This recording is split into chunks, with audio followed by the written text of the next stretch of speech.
Welcome to The Written Path, a place where stories breathe again, where mystery lingers in every word, and where the past walks quietly beside us. Tonight's tale leads us into the strange and unsettling world of one of Sherlock Holmes' most curious cases, The Resident Patient, by Sir Arthur Conan Doyle. It begins not in the dark streets of London, nor in the fog of a crime scene, but in a quiet consulting room on Brook Street, where Holmes and Dr. Watson receive a visitor unlike any they have met before. A man of nervous manner, of wealth and education, and of a terror so deep it has followed him across oceans and into the very heart of London. He calls himself a resident patient, a guest in a house not his own, surrounded by strangers, trapped by secrets, and bound by a past he cannot escape. As his story unfolds, Holmes begins to sense that behind polite smiles and genteel surroundings lies something far darker, a hidden truth, a dangerous silence, and a threat that is growing closer with every passing moment. So now, dim the lights, put on your headphones, and step with us into a world of suspicion, deception, and brilliant deduction. This is The Resident Patient, and you are listening to The Written Path.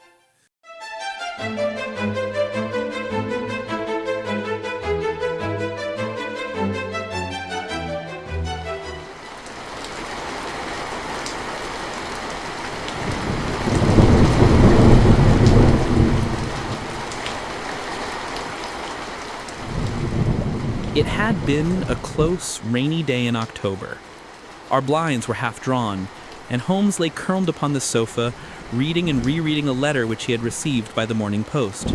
For myself, my term of service in India had trained me to stand heat better than cold, and a thermometer of 90 was no hardship. But the paper was uninteresting. Parliament had risen, everybody was out of town, and I yearned for the glades of the New Forest or the shingle of Southsea. A depleted bank account had caused me to postpone my holiday, and as to my companion, neither the country nor the sea presented the slightest attraction to him. He loved to lie in the very center of 5 millions of people, with his filaments stretching out and running through them, responsive to every little rumor or suspicion of unsolved crime.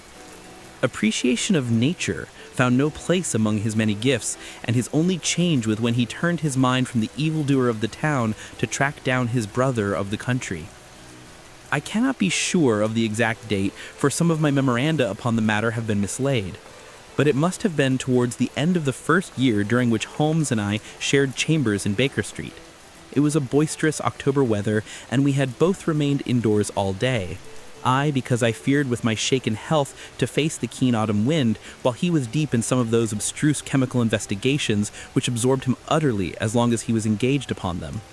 Towards evening, however, the breaking of a test tube brought his research to a premature ending, and he sprang up from his chair with an exclamation of impatience and a clouded brow. "A day's work ruined, Watson," he said, striding across to the window. "Ha! The stars are out and the wind has fallen. What do you say to a ramble through London?" I was weary of our little sitting room and gladly acquiesced. For 3 hours we strolled about together, watching the ever-changing kaleidoscope of life as it ebbs and flows through Fleet Street and the Strand. His characteristic talk, with its keen observance of detail and subtle power of inference, held me amused and enthralled. It was 10 o'clock before we reached Baker Street again. A brougham was waiting at our door. A doctor's. General practitioner, I perceive. Not been long in practice, but has had a good deal to do. Come to consult us, I fancy. Lucky we came back." I was sufficiently conversant with Holmes's methods to be able to follow his reasoning and to see that the nature and state of the various medical instruments in the wicker basket which hung in the lamplight inside the brougham had given him the data for his swift deduction. The light in our window above showed that this late visit was indeed intended for us. With some curiosity as to what could have sent a brother medico to us at such an hour, I followed Holmes into our sanctum. A pale, taper-faced man with sandy whiskers rose up from a chair by the fire as we entered. His age may not have been more than 3 or 4 and 30, but his haggard expression and unhealthy hue told of a life which has sapped his strength and robbed him of his youth. His manner was nervous and shy, like that of a sensitive gentleman, and the thin white hand which he laid on the mantelpiece as he rose was that of an artist rather than of a surgeon. His dress was quiet and somber, a black frock coat, dark trousers, and a touch of color about his necktie. "Good evening, Doctor," said Holmes cheerily. "I am glad to see that you have only been waiting a very few minutes. You spoke to my coachman then?" No, it was the candle on the side table that told me. Pray, resume your seat, and let me know how I can serve you."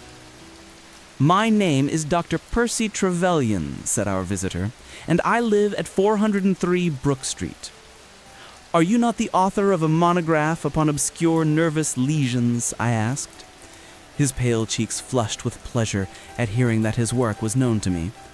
"I so seldom hear of the work that I thought it was quite dead," said he. "My publishers gave me a most discouraging account of its sale. You are yourself, I presume, a medical man?" "A retired army surgeon." "My own hobby has always been nervous disease. I should wish to make it an absolute specialty, but of course a man must take what he can get at first. This, however, is beside the question, Mr. Sherlock Holmes, and I quite appreciate how valuable your time is. The fact is that a very singular train of events has occurred recently at my house in Brook Street, and tonight they came to such a head that I felt it was quite impossible for me to wait another hour before asking for your advice and assistance." Sherlock Holmes sat down and lit his pipe. "You are very welcome to both," he said. "Pray, let me have a detailed account of what the circumstances are which have disturbed you." "One or two of them are so trivial that really I am almost ashamed to mention them. But the matter is so inexplicable, and the recent turn which it has taken is so elaborate, that I shall lay it all before you, and you shall judge what is essential and what is not. I am compelled, to begin with, to say something of my own college career. I am a London University man, you know, and I am sure that you will not think that I am unduly singing my own praises if I say that my student career was considered by my professors to be a very promising one. After I had graduated, I continued to devote myself to research, occupying a minor position in King's College Hospital, and I was fortunate enough to excite considerable interest in my research into the pathology of catalepsy, and finally to win the Bruce Pinkerton Prize and Medal by the monograph on nervous lesions to which your friend has just alluded. I should not go too far if I were to say that there was a general impression at that time that a distinguished career lay before me. But the one great stumbling block lay in my want of capital. As you will readily understand, a specialist who aims high is compelled to start in one of a dozen streets in the Cavendish Square quarter, all of which entail enormous rents and furnishing expenses. Besides this preliminary outlay, he must be prepared to keep himself for some years and to hire a presentable carriage and horse.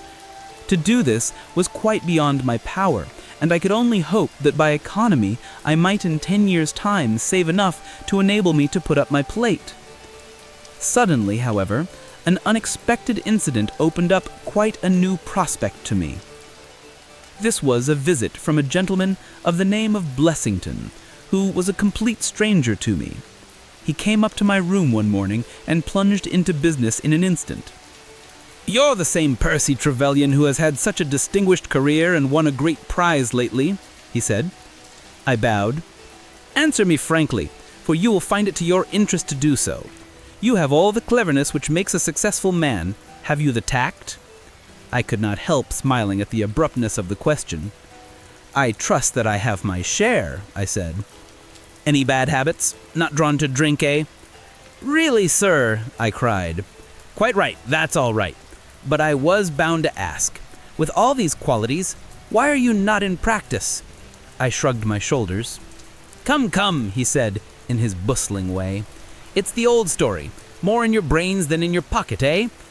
What would you say if I were to start you in Brook Street? I stared at him in astonishment. Oh, it's for my sake, not for yours, he cried. I'll be perfectly frank with you, and if it suits you, it will suit me very well. I have a few thousands to invest, do you see, and I think I'll sink them in you. But why? I gasped. Well, it's just like any other speculation, and safer than most. What am I to do then? I'll tell you. I'll take the house, furnish it, pay the maids, and run the whole place. All you have to do is just to wear out your chair in the consulting room. I'll let you have pocket money and everything. Then you hand over to me 3/4 of what you earn, and you keep the other quarter for yourself. This was the strange proposal, Mr. Holmes, with which the man Blessington approached me. I won't weary you with the account of how we bargained and negotiated. It ended in my moving into the house next Lady Day and starting in practice on very much the same conditions as he had suggested. He came himself to live with me in the character of a resident patient. His heart was weak, it appears, and he needed constant medical supervision. He turned the 2 best rooms of the first floor into a sitting room and bedroom for himself. He was a man of singular habits, shunning company, and very seldom going out. His life was irregular, but in one respect he was regularity itself. Every evening, at the same hour, he walked into the consulting room, examined the books, and put down 5 and 3 for every guinea that I had earned, and carried the rest off to the strong box in his own room. I may say with confidence that he never had occasion to regret his speculation. From the first it was a success. A few good cases and the reputation which I had won in the hospital brought me rapidly to the front, and during the last few years I have made him a rich man. So much, Mr. Holmes, for my past history and my relations with Mr. Blessington. It only remains for me now to tell you what has occurred to bring me here tonight.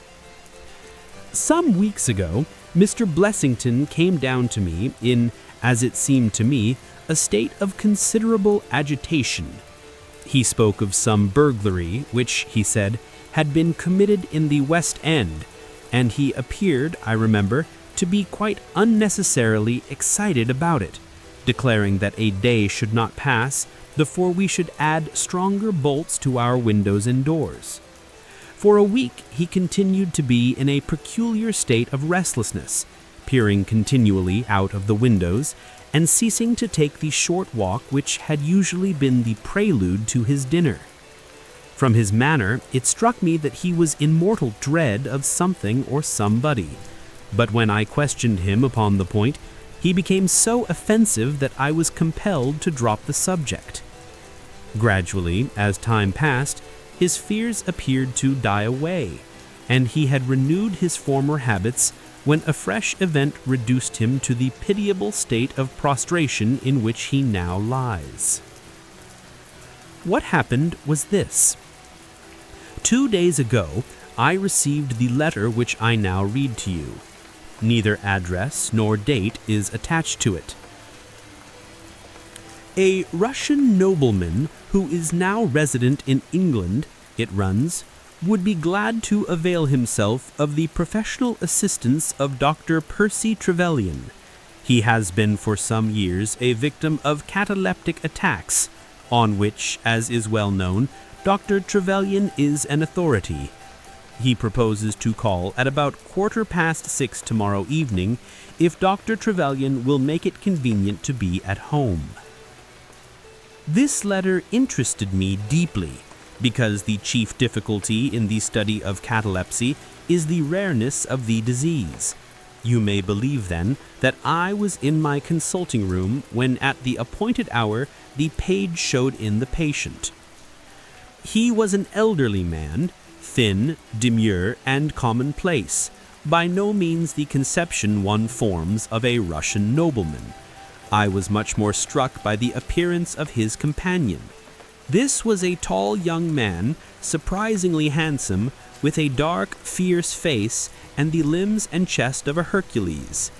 He had his hand under the other's arm as they entered, and helped him to a chair with a tenderness which one would hardly have expected from his appearance. "You will excuse my coming in, doctor," he said to me, speaking English with a slight lisp. "This is my father, and his health is a matter of the most overwhelming importance to me." I was touched by this filial anxiety. "You would perhaps care to remain during the consultation," said I. "Not for the world," he cried with a gesture of horror. "It is more painful to me than I can express. If I were to see my father in one of these dreadful seizures, I am convinced that I should never survive it. My own nervous system is an exceptionally sensitive one. With your permission, I will remain in the waiting room while you go into my father's case." To this, of course, I assented, and the young man withdrew. The patient and I then plunged into a discussion of his case, of which I took exhaustive notes. He was not remarkable for intelligence, and his answers were frequently obscure, which I attributed to his limited acquaintance with our language. Suddenly, however, as I sat writing, he ceased to give any answer at all to my inquiries, and on my turning towards him, I was shocked to see that he was sitting bolt upright in his chair, staring at me with a perfectly blank and rigid face. He was again in the grip of his mysterious malady. My first feeling, as I have just said, was one of pity and horror. My second, I fear, was rather one of professional satisfaction. I made notes of my patient's pulse and temperature, tested the rigidity of his muscles, and examined his reflexes. There was nothing markedly abnormal in any of these conditions, which harmonized with my former experiences. I had obtained good results in such cases by the inhalation of nitrite of amyl, and the present seemed an admirable opportunity of testing its virtues. The bottle was downstairs in my laboratory, so leaving my patient seated in his chair, I ran down to get it. There was some little delay in finding it, 5 minutes, let us say, and then I returned. Imagine my amazement to find the room empty and the patient gone. Of course, my first act was to run into the waiting room. The son had gone also. The hall door had been closed but not shut. My page, who admits patients, is a new boy and by no means quick. He waits downstairs and runs up to show patients out when I ring the consulting room bell. He had heard nothing, and the affair remained a complete mystery. Mr. Blessington came in from his walk shortly afterwards, but I did not say anything to him upon the subject, for, to tell the truth, I have got in the way of late of holding as little communication with him as possible. Well, I never thought that I should see anything more of the Russian and his son, so you can imagine my amazement when, at the very same hour this evening, they both came marching into my consulting room, just as they had done before. I feel that I owe you a great many apologies for my abrupt departure yesterday, doctor, said my patient. I confess that I was very much surprised at it, said I.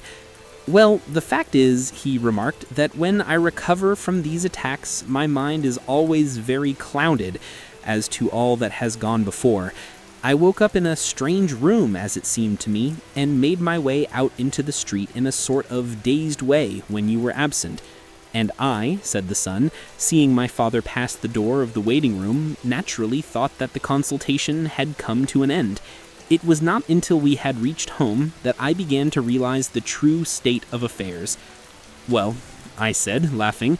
"There is no harm done except that you puzzled me terribly, so if you, sir, would kindly step into the waiting room, I shall be happy to continue our consultation, which was brought to so abrupt an ending."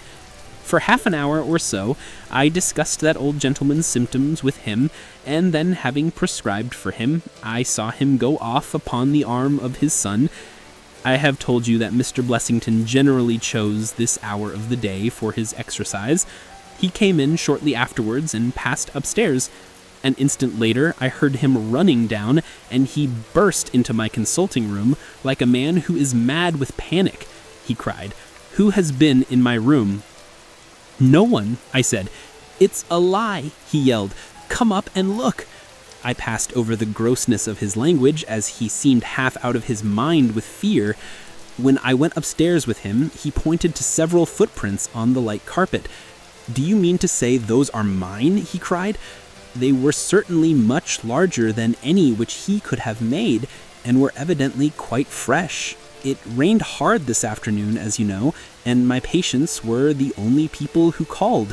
It must have been the case, then, that the man in the waiting room had, for some unknown reason, while I was busy with the other, ascended to the room of my resident patient.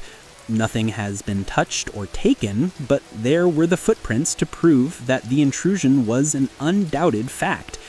Mr. Blessington seemed more excited over the matter than I should have thought possible, though, of course, it was enough to disturb anybody's peace of mind.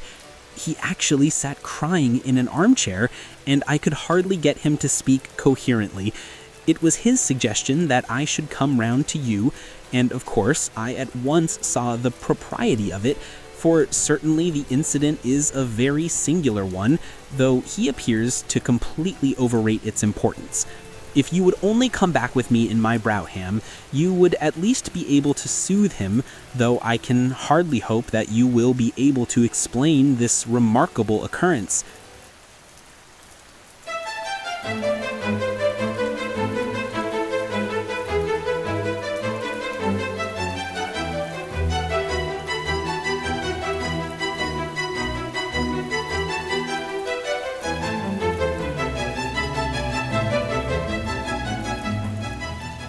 Sherlock Holmes had listened to this long narrative with an intentness which showed me that his interest was keenly aroused.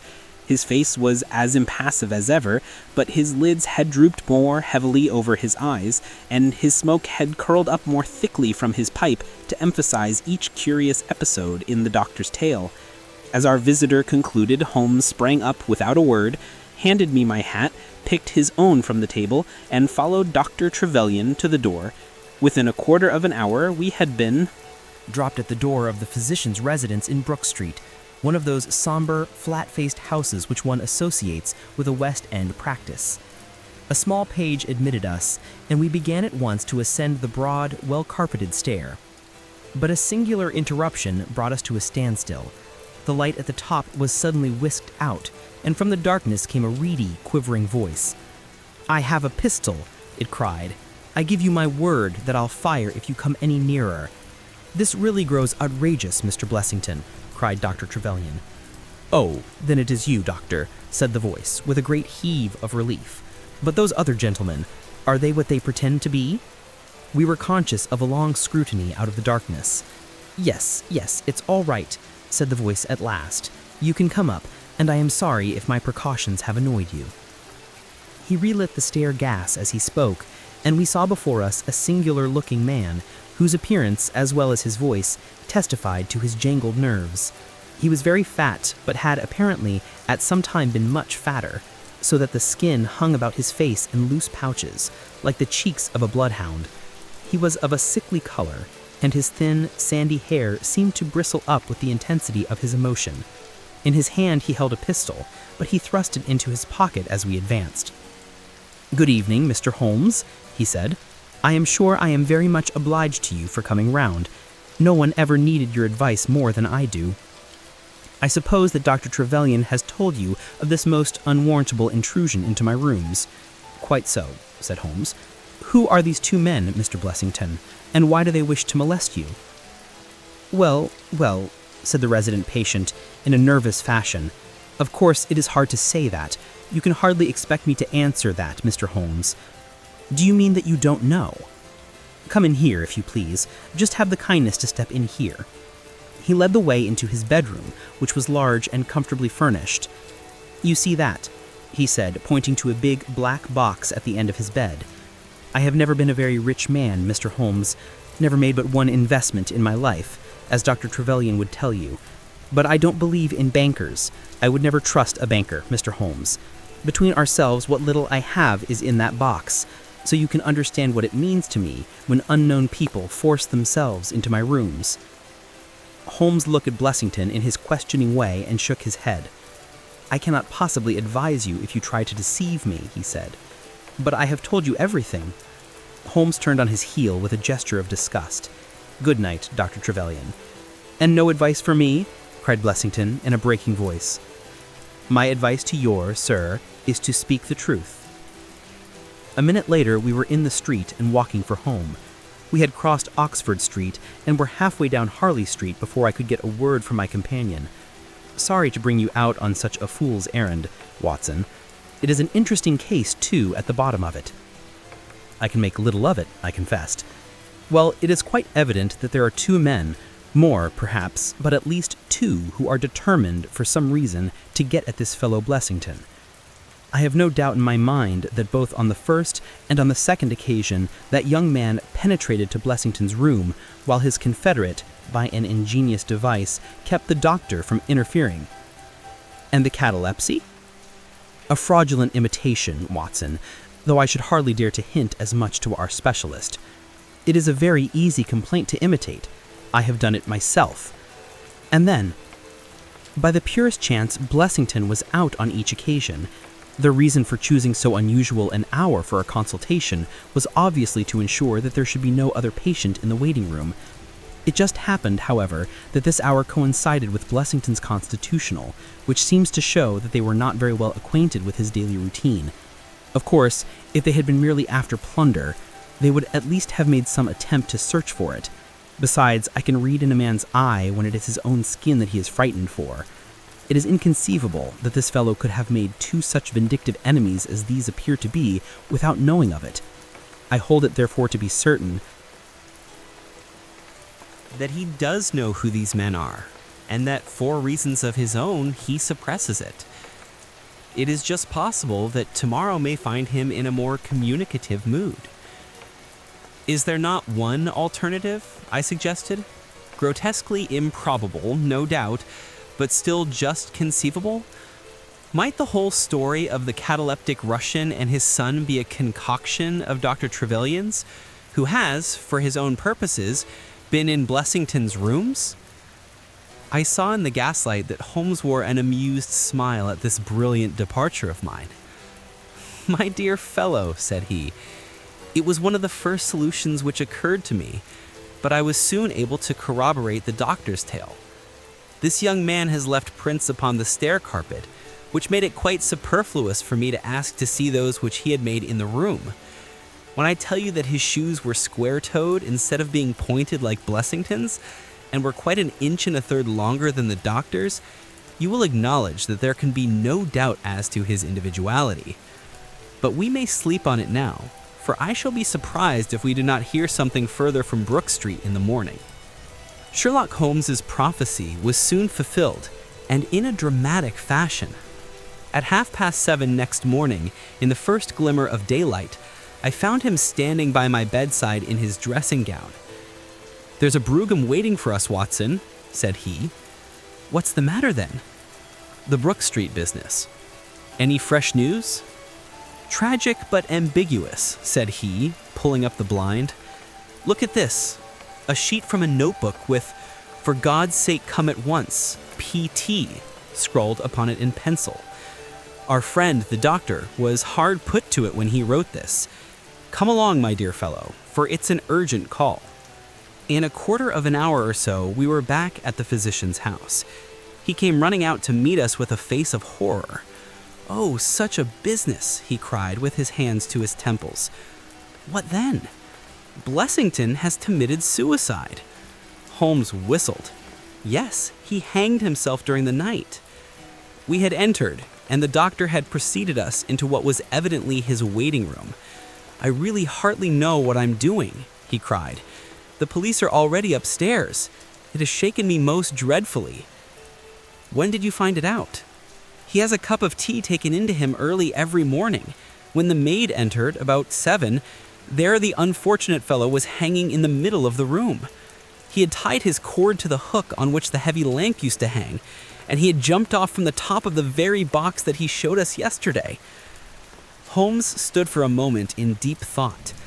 "With your permission," he said at last, "I should like to go upstairs and look into the matter." We both ascended, followed by the doctor. It was a dreadful sight which met us as we entered the bedroom door. I have spoken of the impression of flabbiness which this man Blessington conveyed. As he dangled from the hook, it was exaggerated and intensified until he was scarce human in his appearance. The neck was drawn out like a plucked chicken's, making the rest of him seem the more obese and unnatural by the contrast. He was clad only in his long nightdress, and his swollen ankles and ungainly feet protruded starkly from beneath it. Beside him stood a smart-looking police inspector, who was taking notes in a pocketbook.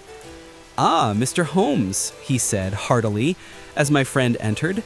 "I am delighted to see you." "Good morning, Lanner," answered Holmes. "You won't think me an intruder, I am sure. Have you heard of the events which led up to this affair?" "Yes, I heard something of them." "Have you formed any opinion?"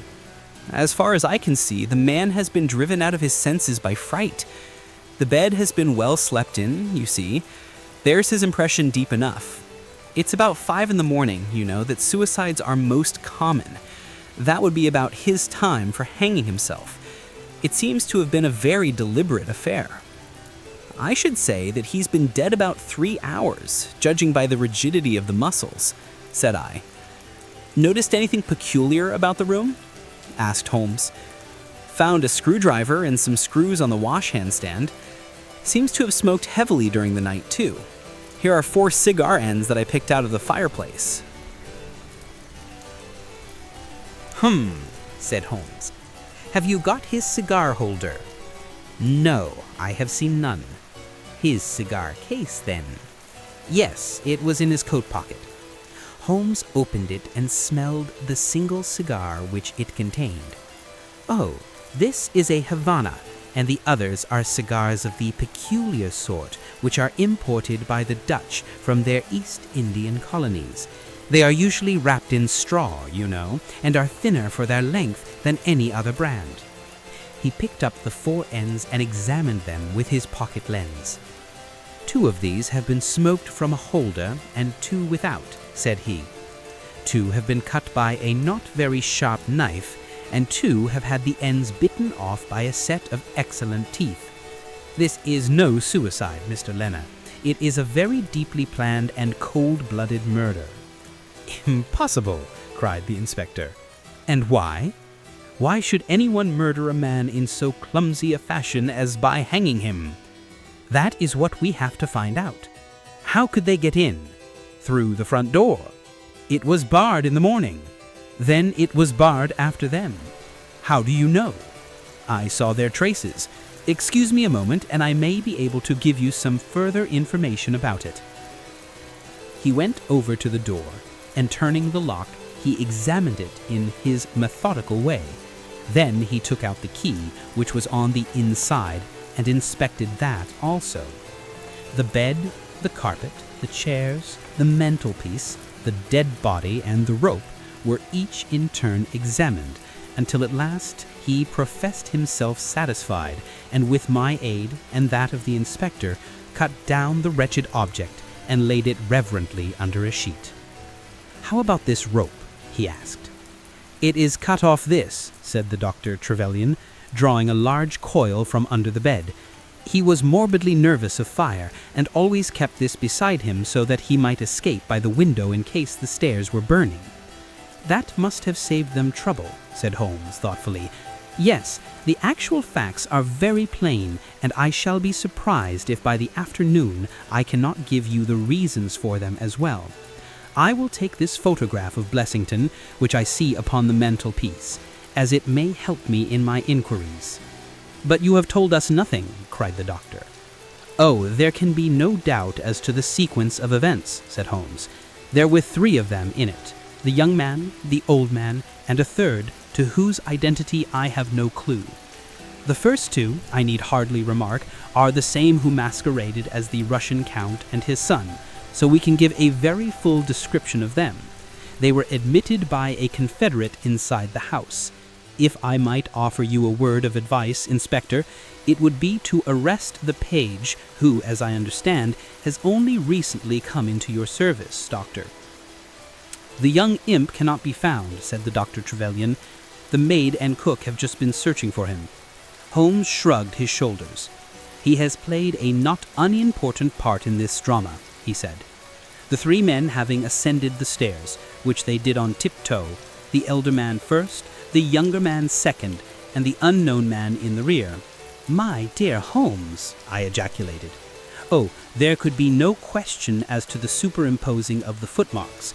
I had the advantage of learning which was which last night.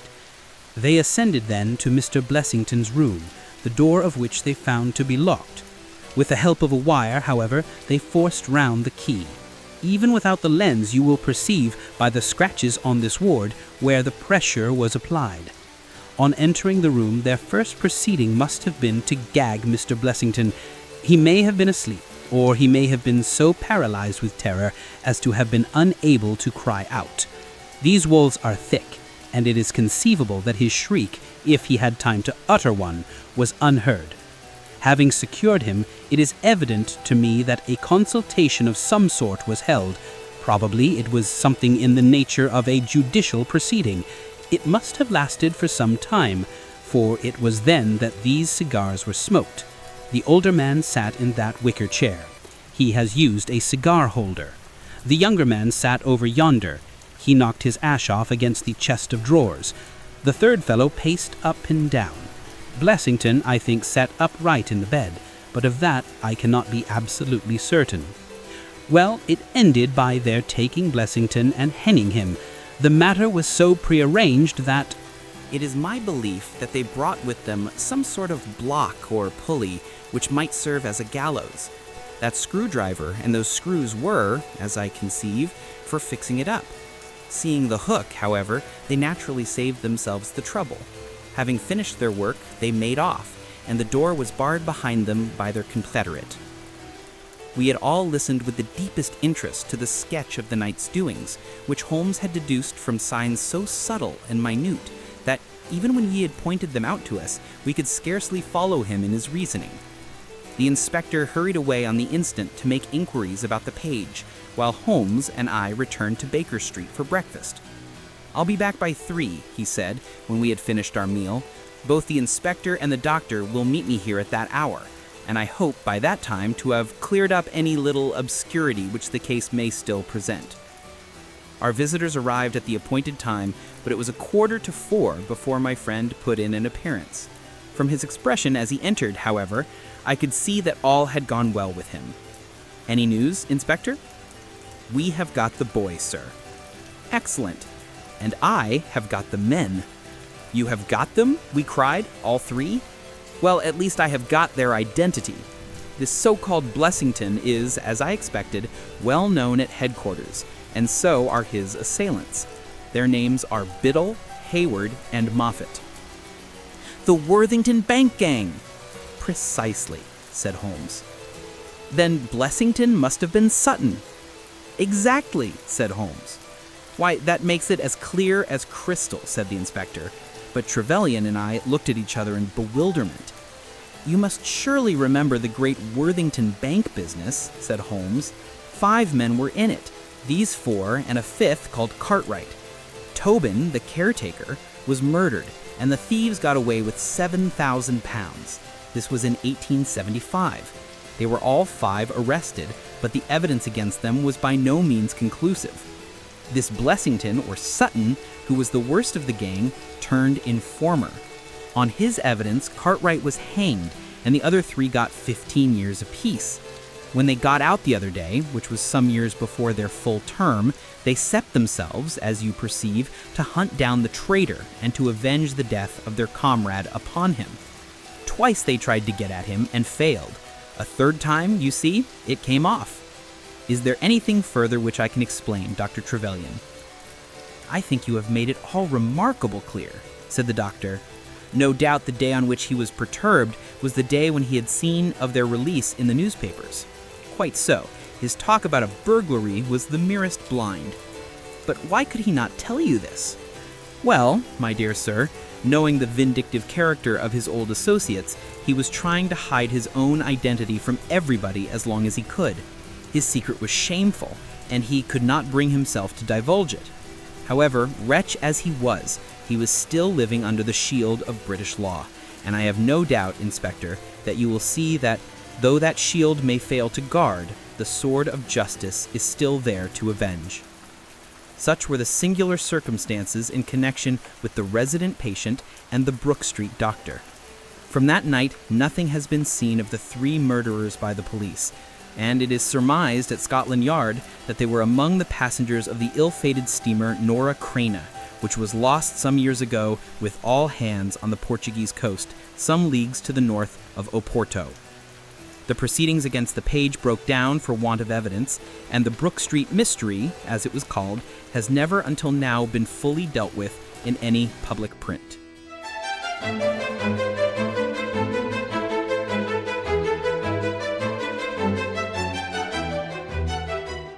And so, the shadows surrounding the resident patient slowly begin to fade. What once seemed like a quiet arrangement of safety reveals itself as a web of fear, manipulation, and hidden danger. A reminder that even the most comfortable walls can conceal the darkest truths. Through keen observation and unwavering logic, Sherlock Holmes once again pulls order from chaos, and justice steps quietly back into the light. Thank you for walking this mysterious path with us. If you enjoyed this story, remember to like, subscribe, and share The Written Path, where timeless tales and hidden mysteries wait for you. Until our next journey, sleep well and keep reading between the lines.